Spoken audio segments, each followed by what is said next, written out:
Kaixo eta ongi etorriak gaurko saiora. Gaurkoan, Lier taldeko lider Nando eta Inigo Etxarri izango ditugu gure platoan haien azken diskari buruz hitz egiteko. Hala ere, lehenago has gaitezen betiko edukiekin. Ikusitzagun gaurko efemerideak. 1816ko abenduaren 13an, Werner von Siemens alemaniar ingeniaria jaio zen. Gainera, gaurko egunez, baina 1928an 11 sortu zen. Horretaz gain, beranduago, 1954 urtean, Vasili Kandinsky errusiar margolaria hil zen. Eta azkenik, gaurko egunez, baina 1985an, Camilo José Celak Cervantes saria jaso zuen. Goazen orain, gaurko lerroburuekin.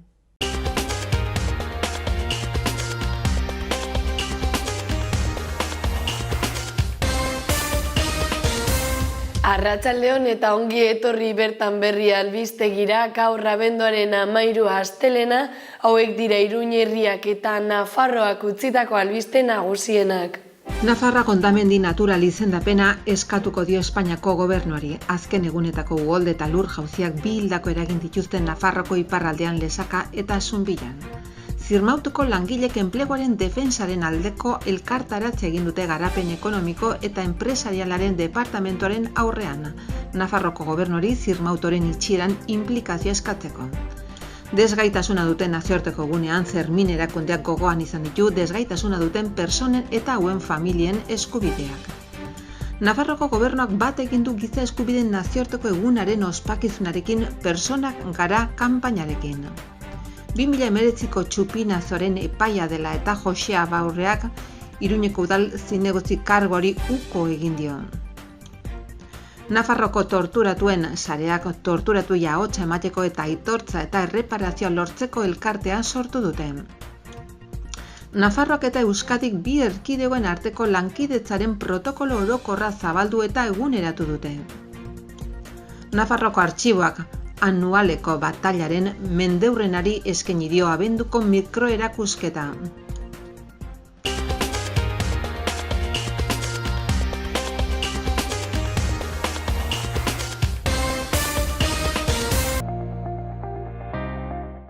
Gaurko komunikabideen azalak aztertzen jarraituko dugu.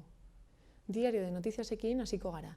Albiste nagusia Ebrok tutera itotzen duela da.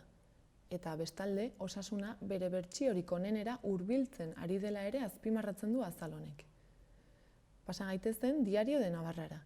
Azal honek Ebro ibaiak erribera itotzen duela azpimarratzen eta erakusten du. Gararen titularra tutera ere urpean geratu dela da, eta orain kalteen balantzea egin behar dela aipatzen du. Eta argazkian aldiz, osasunak Barsaren aurka merezitako puntua eskuratu duela nabarmentzen du. Eta Euskal Herria irratiarekin bukatuko dugu. Albiste nagusia, Nafarroak Espainiako esekutiboari hondamendi natural izendapena eskatu diola da. Eta bestalde, osasunak eskuratutako alaitasun puntu bat nabarmentzen du.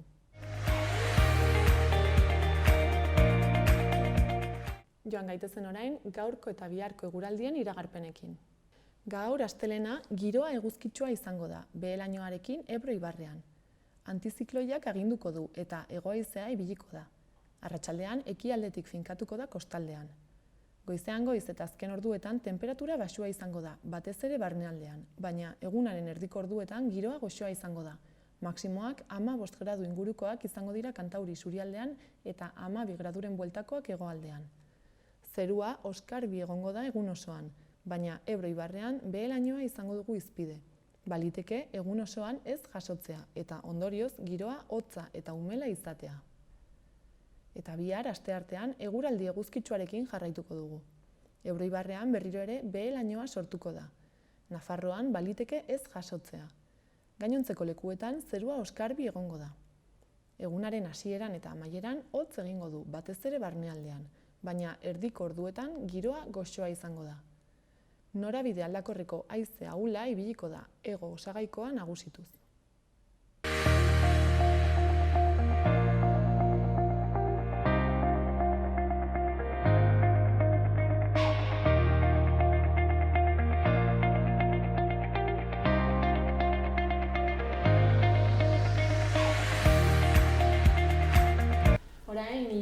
taldeko Inigo Etxarri eta Lider Nando ditugu gure platoan. Kaixo, dikote. Apa, kaixo. Zer moduz? Ondo. Momentxe. Nekatuta baino pozik. Bueno, azkeneko diska ez, aurkeztera zatozte. Eta nola sortu zen pixkat diska hau? Ba, behartuta. Behartuta, terapia bat behar genuen eta bai, bueno, itxialdian etxea sartu gintuzenean gauza gutxi genitu niteko eta hor ni hasi nintzen bestiak egin eta 15 bat sortu ondoren oraindikan oso goizen aurreko diskak hilabete gutxi batzuk zitulako. Orduan ez genien gainontzeko taldekidei erakutsi nahi izan, bazo dela 15 eginda, 15 kantu eginda. Bai, bestela, Xabialiko lehen dituzten pikutara. Gainazkar. Bai. Eta orduan esan genuen, bueno, sartuko ditugu kajoian, gaina gustatzen zaigu lan egitea horrela gozak sortu eta reposatzen utzi, eta handikan hilabete batzutara berriz hartu, balio duena utzi eta bestea pikutara bota baita ere. Eta behin abestiak, parte musikala egina zegoela, iazko 2008ko uda bukaeran edo hartu genuen erabakia grabatzearena eta aurrera jotzearena, pixka bat oraindikan zai ginen pandemiak zen orantz hartuko zuen. Aukera zegoen itxo egiteko pandemia bukatzea, hau egiteko, baina ikusten genuen luzera zijoala, luzerako. Esan genuen, guazen gu hartzea ja, ez? Erabakia da. Riendak, porque bestela, espero. Bai, batez ere hori, gure buru osasunerako ez egoteko zai, beti, karo, aurreko 4 urtetan eman ditugu 200 piko kontzertu, beti guk bilatu ditugu kontzertuak, guk kudeatu dugudan, eta oraingo egoerak ez dizu, gaur egun igual pixkatu beto, baina iaz behintzat, ez egon gure esku erabakitzea nun jo, eta pixkate egoera horrei ezin genuen ez aurre egin, ez egolako gure esku erabaki genuen, osasungarri izango litzakela gure buru osasunerako hori pasatu eta beste abentura baten sartzea eta Gainera, justu pandemiak atzerrian, ez? Harrapatu zintuzten hemen eren sumeak daude lan aurkezten. Berlindik 2 ordutara. Osea, joan ginen hori martxoaren 7an edo atera ginen lehenbizi, Suitzara? Ez guatzen. Egin Ulm... Friburgo, Ulm... Gero pasa ginen... Kanpoan ginen bitartean, Austrian egin genuen, genituen 3 egun libre, eta lagun batzuk Austrian bizi ziren, joan ginen Austriara, Innsbruckera.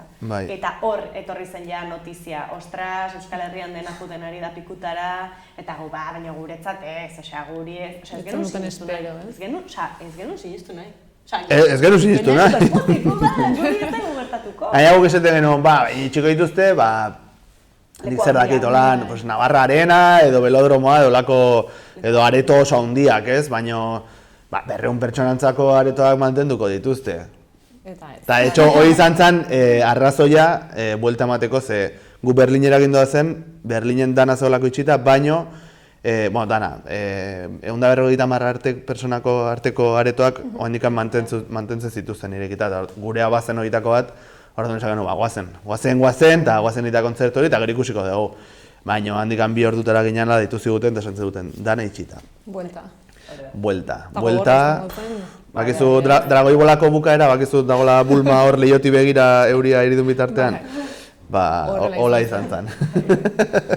Orduan aurreko diskarekiko ez dakitzen olako oroitzapenak edo dituzu. Agian pixkat gelditu zaizue hor arantzatxoa edo. Claro, pixka gazi gozoak, ze guretzako baizen lan bat oso guretzako mardula, ez? En cuanto, lan asko suposatu zigula, ordu asko, egun eta hilabete asko. Eta esfortzu asko. Orduan, alde hortatik bai daukagu oroitzapen ona, ze oso lan kutxuna izan da, eta luzeena guretzat, eta landuena.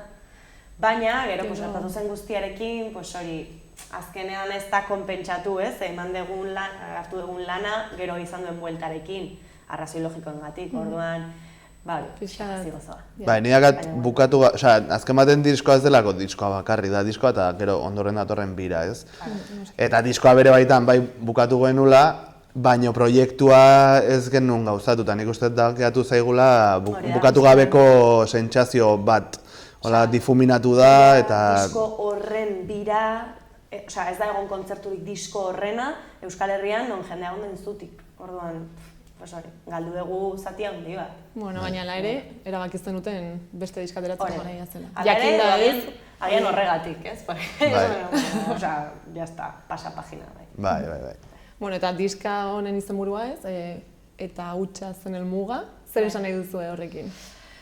Bueno. Sakona da. Bai, dator, pentsamendu edo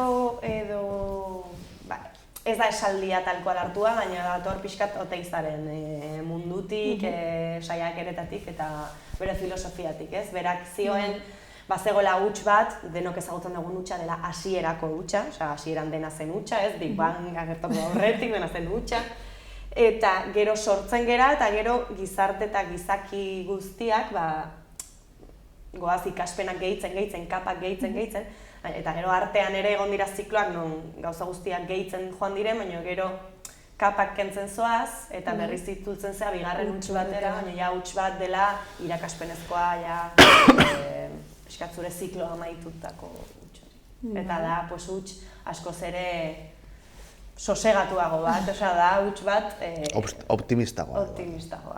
Hutsa ez zertan txarra izan behar. Ez du zertan txarra izan, eta Oteizak ez zuen txar bezala ikusten, berak super itxaropentsu bezala ikusten zuen hutsa. Eta horregatik, berak bere eskulturaren azken fasean dana ziren hutsak, eta zuen eskultura hutsarekin. Orduan horretan oinarritu zarete, berak inspiratu zaituzte. Gutxi gora bera, ez dugu egin Oteizaren antologia bat diskonetan, zeren ez digu eman demorak horren beste bere figura ikertzeko, ze asko dago irakurtzeko eta oso zaila ulertzea. Baina, bai hartu ditugula referentzia batzuk beriak. Bai, diskoan daude bi kontzeptu edo, bata haustura dana eta lehenengo bost abestiek lantzen duten trauma edo, azken baten guk talde bezala, bizi izan genuen haustura bat, eta gero bigarren parteak bagian gehiago lantzen du hutsa, baino Lidek esan duen ikuspuntu batetik, ez? Itxaropentsu bat.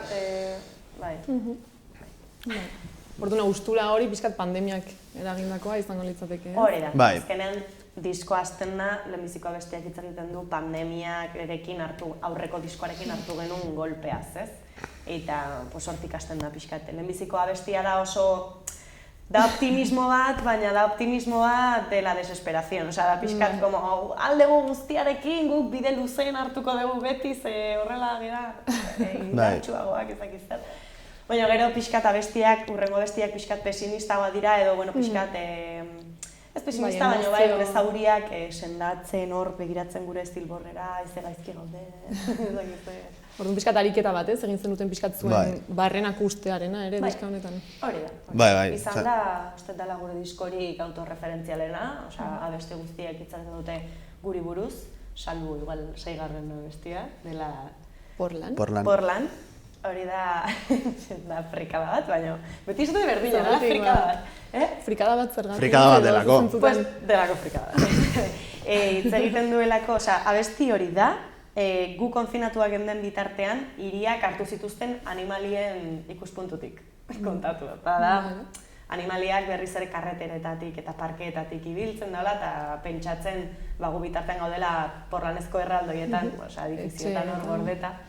Eta orain animaliak dira berriz asken, nahi dutena egiteko, eta kendu zioten lekua berriz ere hartzeko. Gainera, justo kantu horretan, hasieran, ez? Zuk jartzen duzu ahotsa, hori pixkat berria edo desberdina da, zuentzat. Bai, ja da mutzen hasi naiz. Bai, tio, zuzenean ez du jo nahi, eta nik zuzenean, a ber! Da, betiko diska bat egiten dezunean, egiten dezu estudioan, egiten dezu eserita, egiten dezu giro baten, baino gero, jo behar dezu, ezakizema jenderen aurrean, eta garraxitea eta ez darri aurratzea eta olako gauza, erraxago egiten zaizkit. Gitarra jo, gaina bakarrik, ze hori da zaiena, bakarrik gitarra jo eta abestea baino. Baina, pentsatzen denbora kontua izango da. Sismografoa eta lurrikara hasiera baten ere, nahiz eta nik ez abestu, eta zuk abestu, nik gitarrakin bakarrik astea egiten zitzaidan misión imposible. Bai, zaila. Baina, bueno, Bueno, ez zaitu orduan agian entzungo zaitugu abesten, ez? Hau ere. Bai. Lidek behartuko Eske zaitu abesti hori bestela. ezin da kendu. Edo bestela lidek abestuko dut, ya está. Ez darri hartua daukat. Nola doa diskaren aurkezpena ze kontzertu pare bat ere eman dituzu, ez? Ba, eman ditugu, azaroan, jo. Ba, azken hilabetean eman ditugu behatzi. Hasi ginean, disko aurkeztu genuen Valentzian, espero gabe. Hartu gintuzten feria baten eta garai hortan zen, eta gainera justo kontzituzun, pues diskatera genula. Orduan, esan genuen, bueno, guri gainera gustatzen zaigu, aurreko diskarekin berdina egin genuen, que pasa que gaizki atera zen, pandemiarengatik, baina gustatzen zaigu kanpoan jotzea lehenbiziko kontzertuak, ze beti dira flojoenak, zaude urduriago, ez zaude oraindik ez dituzu aurkeztu abesti horiek publikoan, orduan enroñatuagoa bestela zaude, erdailduagoa, eta orduan hobeto da kanpoan jotzea bolo batzuk, gero etortzeko Euskal Herrira, eta ja, pues, rodaje batekin, pues, hobeto ateratzen zaizkizu. Eta orduan jo genuen Valentzian, Castellonen, gero beste egin genuen Burgos Salamanca, eta gero Euskal Herria etorri ginen. Eta gero egin genuen eta Ondarrun. Eta jendearen erantzuna nolako ari da izaten? Ba, ona, egia esan Euskal Herriko bi kontzertu, 3 ja algortan ebai, eta Otxenean. Durangon, Plateruenan. Oso onak. Euskal Herrian oso onak. Kanpoan, pues claro, beti dago, pues da terreno neutral edo terreno desconocido, Comanche pixkatez, orduan jende gutxiago, baina nik uste oso impresio polita eutzen ari gara lagu, ez? Kontzertu. Bai, balio izan du, jende gutxiago egoten da kanpoan, baina agian da entzule sinceroena, ez? Ez daka espektatibarik, ez zaitu ezagutzen, orduan zerotik astentzea eraikitzen bere imaginarioan zurekiko daukan figura hori edo. Eta adibidez, Valentzian izan zen lehenengoa, oso ondo juntzan, gero Castellonen 100 persona inguru bildu zian. Bai, Castellongoa izan zen pasada bat. Gainera denak hangoak, osatze, euskaldunen bat ola zegoen, baina denak ziren hangoak. Bai, eta gero Burgos eta Salamancan kriston hotza egiten du. Eta bueno, zailago izan zen. Castilla... Baina bai, ez dakit, ondo. Gero Amurrion jogo dugu lehenengo Euskal Herrian, eta Burubio betete ikustea, ez dakit, gaina bakarri jogo genuen lehenengo aldia da, Burubio hiru aldiz jo dugu, eta lehenengo aldiz bakarri jogo genuen, eta ikustea aretoa beteta guretzako milagro bat, bai. Pandemia eta gero, ere? Bai. Gaina Amurrion ere kriston hotza egiten du, eta... Euskal Herri oso, ikuste, Bai, eta jende animatzea, ezagit, guk asko baloratzen dugu. Eta azkenean kontzertu bakoitza izan da mirari bat, eta hola ida izaten. Hala, zeban ja ez dakigu zer datorren berriz, osea da, bueno, aprobetxatzea aldan gehiena, kontzertu guztia. Bai, egoitzi Amurrio Burubiokoari behar izaten zian, sartuko ditugu ezak izen bat, eta bitu egoitz, gu jagoaz partido a partido. Osea, Amurrion, Amurriokoa, Madrilekoa, Ondarrukoa, Platerukoa, osea, orduan, holaxe, espektatiba ondiri gabe. Jendeak ere geroz eta gehiago ezagutzen duela Lier, nik uste dut gaur egun Lier taldea ezaguna dela. Bai, a ber, ezin esan ez, gainera nik usteko disko honekin niaren naiz nabaritzen. Gehiago, edo igual da pandemiatik rekuperatzen ari geran ez jendeak gogo asko daukala kontzertuetara juteko, eta printzipioz iruditzen zait salto kualitatibo bat ematen ari gerala, bai gure kontzertu aldetik, ze gu gero eta ematen du indartsuago gaudela kontzertuetan, azkenan hori ensaioen ondorio da, baina gero ere jendea oso animatuta ikusten dugulako, eta hori pila bat eskertzekoa da. Bai, nik uste jende aspertu dela ja streaming bidezko... Eta eserita ikustea... Eta eserita... Aurreko birarekin eserita ginen ditun kontzertu guztiak, 35 kontzertu detxo, eta jendea eserita... Ez da berdin. Bueno, egia da, zorionekoak ere zaretela ez, lortu izanagatik hainbeste kontzertu egitea... Bai, bueno, gure kontzertuak eramaten dituna Marcosek aurrekoan esan zigon, es que ya lo vuestros ya es obsesivo. Eta, obsesiboa izango da, baina ez dakit pentsatu nahi dut, mendiak igotzea gustoko duenak ez, ere daukala obsesio hori, ez dakit obsesio deitu dezakegu, baina... Ezin badajo orokorrean zaila balima dago jotzeko, saiatu bertzera 5 bider, ez? Jo alizateko gutxinez, hori, 35 kontzertu, badela zifra bat. Baina horretarako egon behar izan dugu, insistitzen da, ez lotu hemen.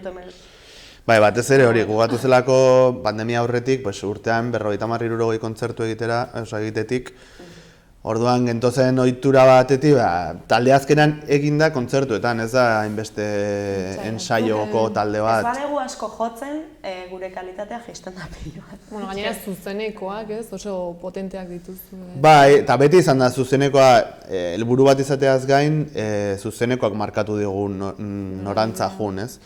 Eta hor sortzen da COC, ez dakit ze izen daukan, ez dakit ez da izenik daukan, baina sortzen da zerbait, bueno, azken aldian, lehengo gunean Plateruenako bideoa ikusten, ematen dugu, gehala, lau tximu, edo, ez, holako tribu moduko bat, suaren inguruan lau tximu, hola, eta hori, nik uste hori dela iparra markatzen duena, ez? Eta, bai, ensaiatu dezakegu, jende pila bat etxean bakarrik jotzen duena gitarra, guk ez, guk etxean ez dugu praktikatzen. Behar nuke gehiago ensaiatu, hori, ez badakagu zuzenekorik, orain adibidez, urtarri amaiera arte ez daukagu zuzenekorik, kostatuko zaigu pilo bat elkartzen ensaiatzeko, da gure sua da zuzenekoa. Bai, motivazioa ere desberdina da ensaio baterako edo kontzertu baterako.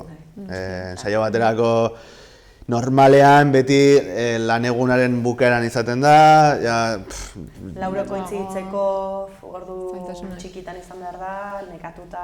Bai, nekatuta gaude, ez dakize. Egia kontzertuak ostiraletan baldin badia ere, badokagula lanaren zama hori edo, eta larun batetan baldin bada, desberdina da. Bueno, denain aipatu duzu diska honekin salto kualitatiboa edo, eman duzuela, orduan zein da, zuen lanik honena esango zen. Bueno, a ber, nik benetan hitzein godoan izu, eskoren gaude promo egiten disko honena. A ber, iruditzen zait... Hauts, maketa hobea zen. Iruditzen zait, hemeneren sugar daude, zuela beste karga bat, beste kohesio bat, zen narratiba super landu bat iruditzen zait, eta pena ez genula eraman dena audiovisualera, gure asmoa zen bideoklipen bitartez ere dena kontatzea. Azkenean egin genitun bi bideoklip, ez? Eta aurkezpen bideo hori? Aurkezpen bideoa edo korto hori eta bi bideoklip. Gure asmoa zen egitea beste bat, gutxinez, eta gero igual zure azalena ere bai egitea.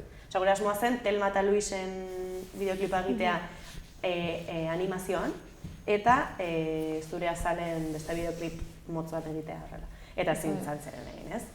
Bueno, ezin izan zen guk erabaki genuelako pagina horri aldeatzea, pasatzea.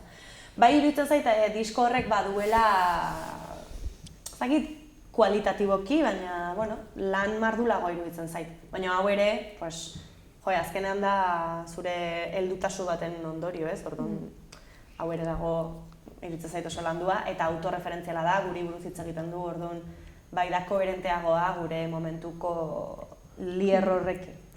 Lier da hau momentu honetan. Ekoizpen musikalari dagokionez hitzein bar dut. Esango dut biek eraman dutela antzeko prozesua. Hemen neren zua daude eta bai honek, azkenean biei dedikatu diegu urte terdi, bietan egon da premaketa bat eta azken grabaketa. Egia dagian kontzeptualki lidek aurrekoari eman zizkiola buelta gehiago, eta itxura aldetik baita ere, azkenean tapagogorrarekin atera genuen liburu bat, eta ezekize. Diseinua. Baina hain gontan ez genuen sartu nahi izan olako fregau baten. Batez ere geneukalako resaka txar hori, ez? Aurreko diskoarekin gertatu zen resaka txar hori. Orduan nahiago izan dugu mugatu parte sonorora edo... Vale.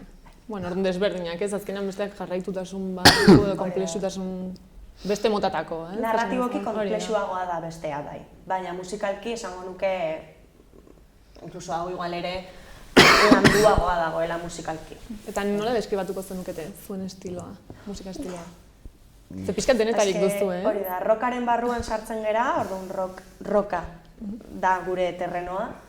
Baina egia da, bakoitzaren referentziak hartuta, nire aldetik adibidez imprescindibela dela musika beltzaz hitz egitea, orduan bluesa eta soula oso presente daude. Bereziki ahotsean, Hori da, azkenen nik ikasi dudan nolua, nik txikitatik imitatu ditudan abeslariak edo, abeslari beltzak zirelako, eta hori gustatzen zaidalako.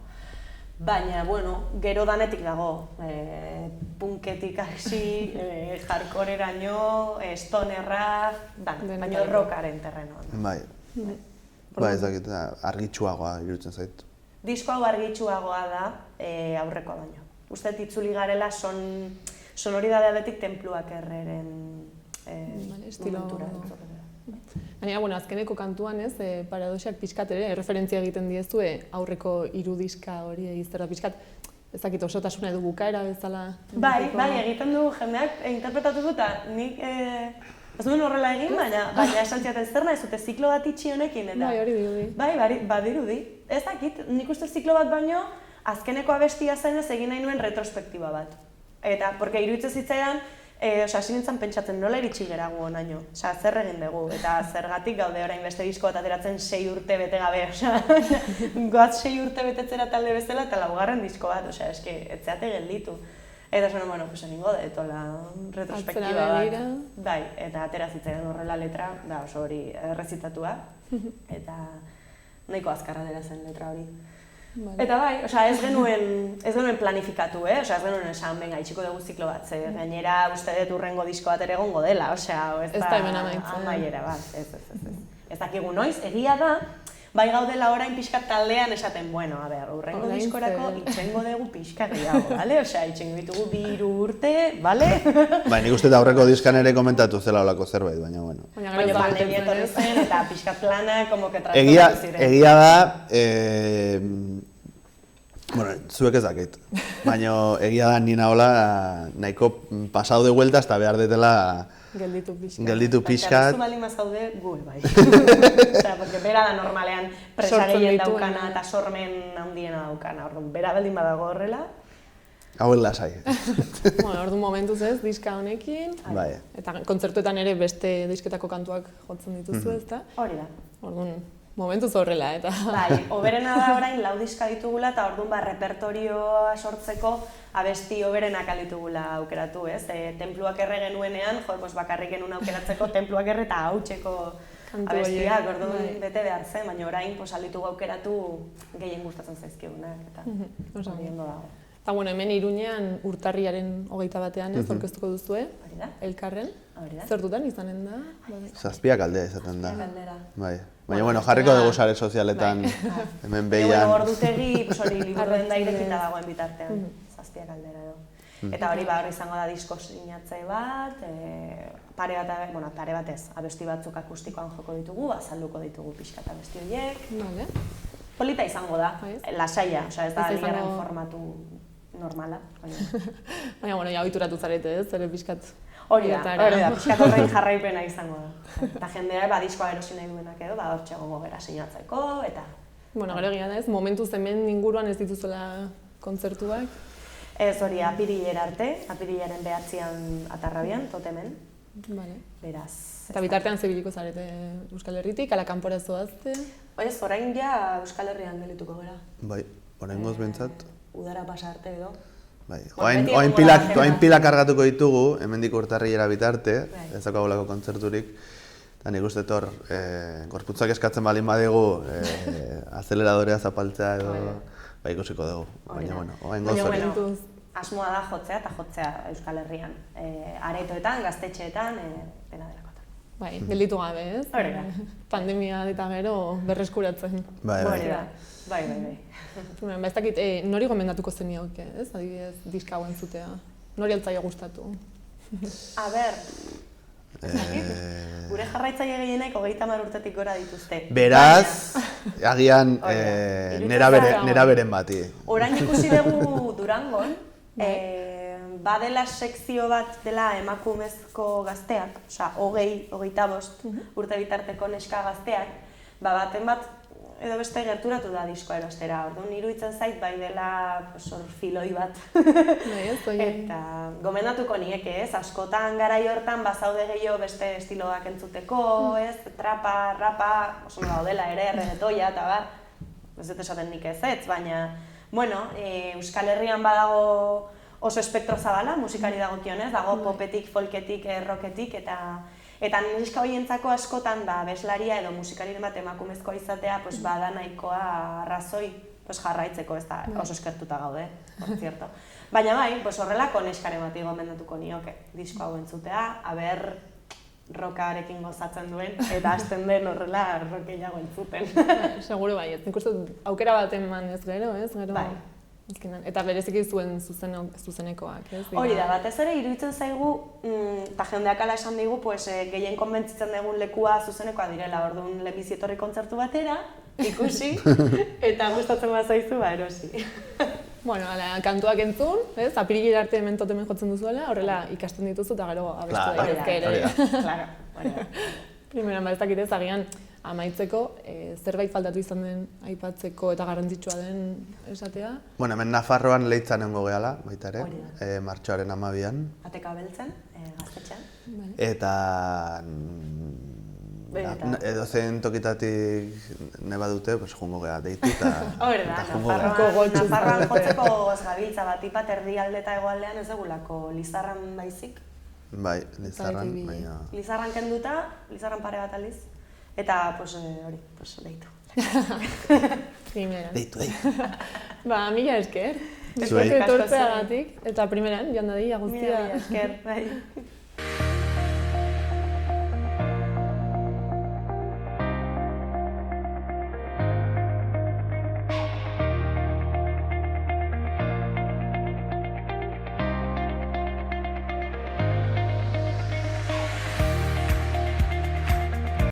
Udalerrietako albistetara pasako gara.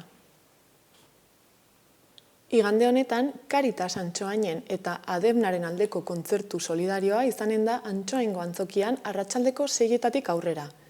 Ezkaba, San Jorge Abesbatza, Koros y Danzas Brotes de Encina taldeak eta Tamarindo taldeak hartuko dute parte, eta sarrerak 5 euroko prezioa izanen du. Arangurenen kultura sailak aurrentzako gabonetako postal lehiaketa antolatu du. Aranguren ibarrian erroldatutako eta 2009 eta 2018 artean jaiotako haur guztiek parte hartu ahal izango dute. 3 kategoria bereiziko dira adinaren arabera, eta lanak abenduaren 29an aurkeztuko dira. Dena den, lehiaketaren oinarri guztiak udalaren webgunean kontsulta daitezke. Bestalde, eguberrietarako eta urtarrilerako kultura agenda ere jada eskuragarri daude. Bihar, Irulegi eskolan arratsaldeko 5etatik 6 familientzako jolasak eta solasak lantegia eginen dute. Tailer honetan, euskarazko jolas, kanta eta formulak ikasi eta praktikatuko dituzte. Euskara seme-alabekin konpartitzeko eta konplizitate elementu bilakatzeko. Ongi pasatzeaz gain, euskararekiko lotura afektiboa sortzen edo sendotzen lagunduko zaio aurrari, eta txikitatik gehiago eta errazago hitz egingo du. Tailerra 0 eta 6 urte bitarteko aurren gurasoei zuzenduta dago, eta aurrek ere parte har dezakete. Izen ematea doakoa da eta horretarako azken eguna gaur izango da. Horretaz gain, abenduaren 15etik urtarrilaren 3 kulturetxeko erakusketa aretoa sormen txoko bilakatuko da. Postalak edo marrazkiak diseinatzeko materialak izanen dira bertan eskuragarri. Abenduaren 16ean bestalde, hau da ostegun honetan, jostailuen erakusketa egingo dute Irulegin arratsaldeko 4:00 6etara. Erakusketaren lehen zatian, jostailuen aukeraketarako zenbait irizpide eta aholku eskainiko dira. Guraso eta senideek erakusketaren lehen zatian parte hartzen duten bitartean, aurrek birziklatutako materialaz eginiko jostailu bat egin ahalko dute dintaiako hezitzaile baten laguntzaz. Eta bukatzeko guztiek elkarrekin zenbait jostailu ikusi eta probatzeko tartea egonen da.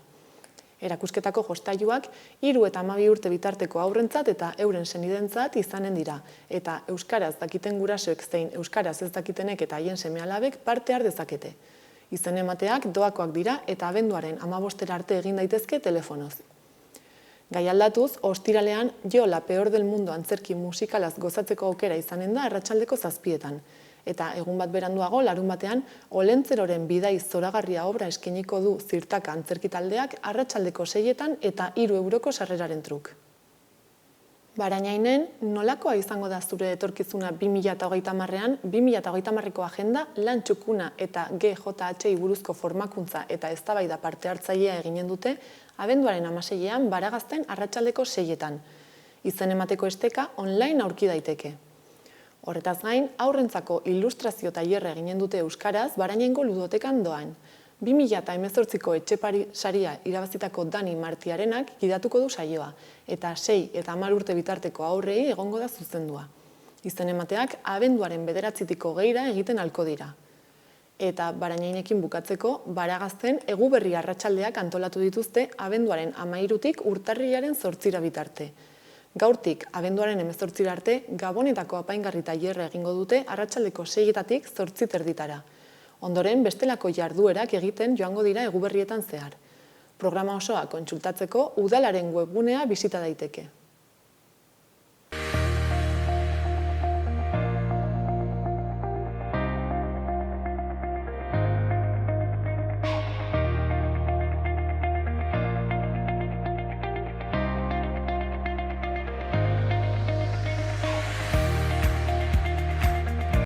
Beno ba, gaurkoz hau izan da guztia.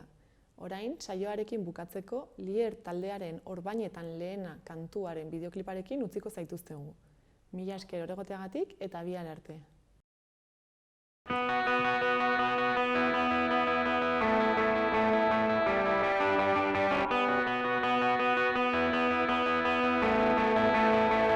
Ez duzu nahi aldatzerik sumendia, esnatzerik ez alda eder, mundua iraultzen zu geldi zauden bitartean.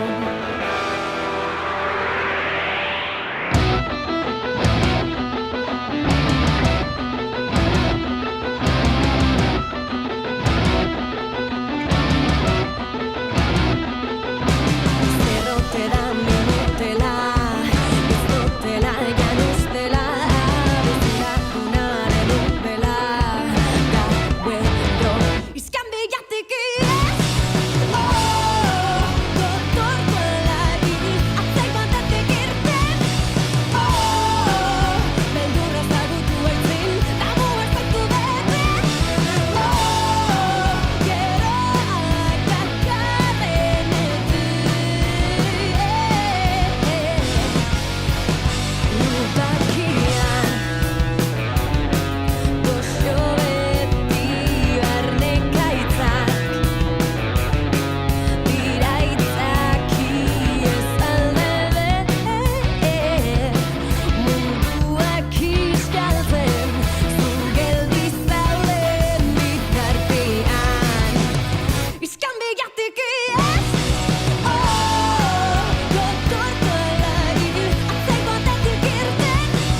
Gobierno de Navarra. Nafarroako gobernua.